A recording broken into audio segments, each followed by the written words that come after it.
Quinn. As you can see, suspect under arrest, swings an officer multiple times. Looks like the officer got hit in the face at least twice. I'm not. Matter of fact, let's let the new guy start his assessment. Hey Matt, tell me what you think. You was a defensive tactics instructor. You was an FTO. If one of these guys was your trainee, what kind of talking would you be having with him after this arrest? I would give them an F for their reaction time. Oh my gosh! I mean, they would just. It looked like they were in slow motion. It was kind of comical. Nobody got hurt. It was obvious, but I give them an F for the reaction time. I will give them props for they didn't do extra. The guy wasn't combative once he put his hands on him. He wasn't pulling away, wasn't fighting anymore, and they didn't do too much. But yeah, I was like, man, how many times are you gonna let this dude get hit? It was a little too much for me. I think after that first one, I think we went to the ground, the arm bar to the ground. Somebody react.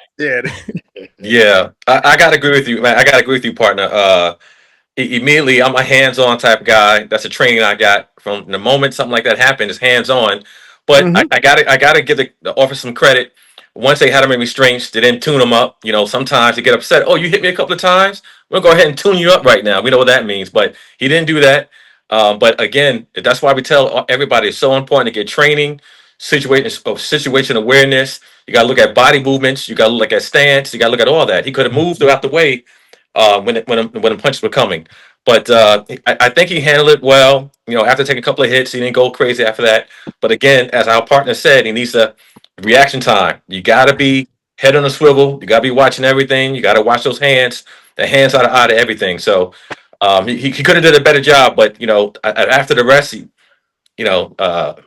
everything seemed to be okay. Yeah, I definitely agree with you, both of you. What's up? Shout out to Les, Tawana. They every week we got huge support, and I appreciate our supporters. Go ahead, OG. You could close this one out. You on mute, OG. You know we gotta help them out, y'all. But the 3-foot rule still applies. I don't care who you are. Once you get within 3 feet, it's over. You're not gonna get on top of me, and I'm not gonna, especially if it's an aggressive situation. The last guy that tried me had a knife in his waistband, and I was in front of the bus station in Memphis, and he had just tried to rob a restaurant there. And I pulled my weapon, and he just kept walking towards me. Stop coming. Get down on your knees. Stop coming. He kept coming. When he got close enough, he got this size 16 in his chest, and I rode his ass down to the ground and put my pistol in his face. And I let him know, if you touch the knife in any way, shape, or fashion, I'm going to blow your brains out. Now, fortunately, they didn't have cameras back then because we were right in front of the bus station with the big plate glass window. Okay, and everybody and his grandma was watching this show. I didn't hit him. All I did was put my foot in his chest and take him to the ground.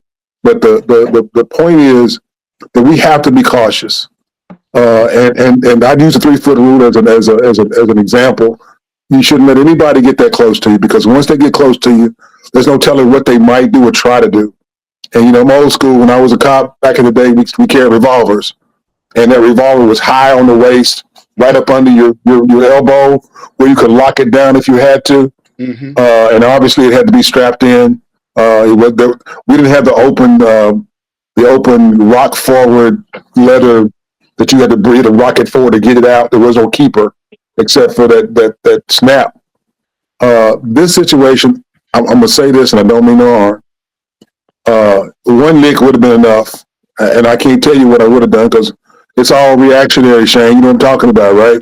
Yes, sir. Once they get on you, you got to take control. And I can say this: I never really got into a real bad fight.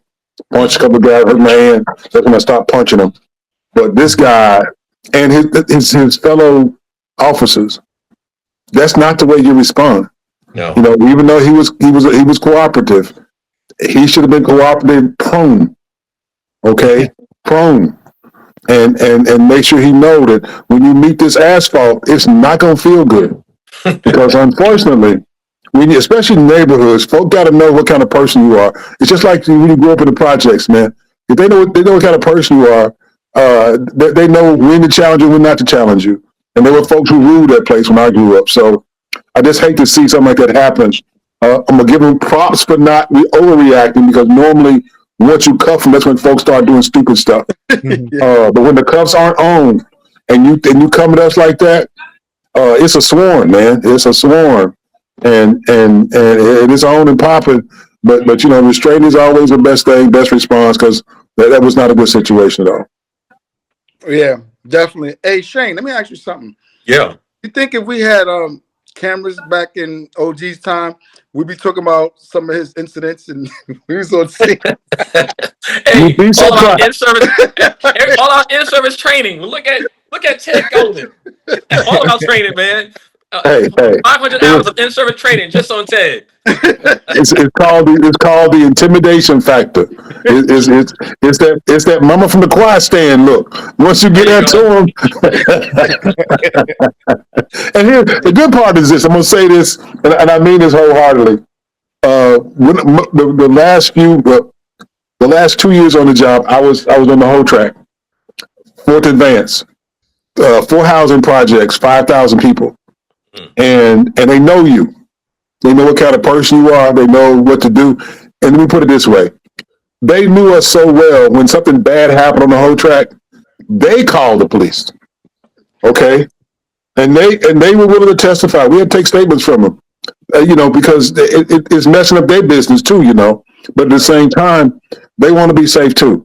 We can't make them get out the corner, but they damn sure didn't want nobody to get killed. And a couple times we had some guys killed by young punks robbing them when they getting their stuff, Right. But the folk, even with the clubs where folks hung out at, they still knew. Even in the projects, man, if something bad happened, I'm laughing.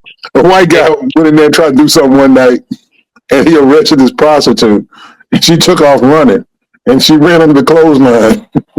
And when she ran under the clothesline, he didn't duck, so he lost his glasses. And he was legally blind. Wow. In the projects where he never worked, by himself.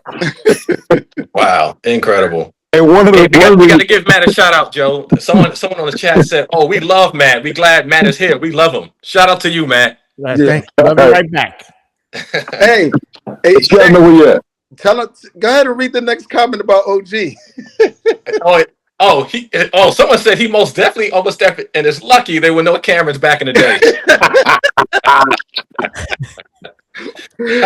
Who said that? Hey. Somebody named Batio, Bait 2.0, something like that. Okay. Yeah. Thanks for the comment. Appreciate that.